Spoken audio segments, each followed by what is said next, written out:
There's a unique rule at Shaolin Temple. To have a meal, warrior monks must step across floating logs. They need to cross the pond steadily with both feet, and their shoes must stay dry to enter the cafeteria. After seeing this, a man thought it was incredibly easy. He jumped onto a floating log too, but he fell into the pond right after stepping on it. After climbing out, he walked quickly towards the cafeteria. However, the master stopped him at the entrance. Although he had crossed the pond, he was soaking wet. In such a state, entering the cafeteria was not allowed. The man hurriedly took off his clothes. He placed them on a stone pillar to dry. Just 10 minutes later, when he entered the cafeteria to get food, the rice bucket was already empty. He saw there was still some food left in a wooden barrel nearby, so he wanted to go over and get some. But he didn't realize it was the master's dining area. The master filled a whole bowl with porridge. He told the man that he had to earn his meal. The master asked him to stand on a floating log. If he could stay steady on it, the bowl of food would be his. But the man couldn't even stand steadily on the log, let alone eat. Soon, he fell into the water again.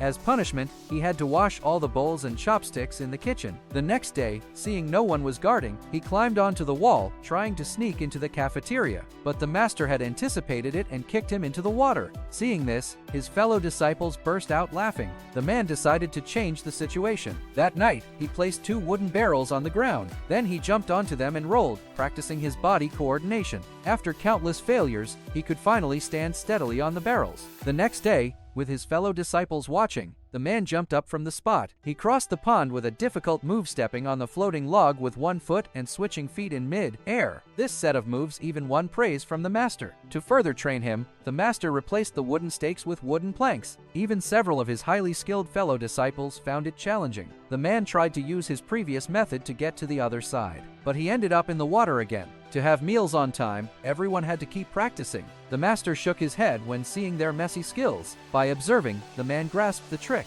So, while everyone was asleep, he went to the pond again. He failed again and again but kept trying. After countless practices, he finally mastered the art of walking on water like a flying immortal.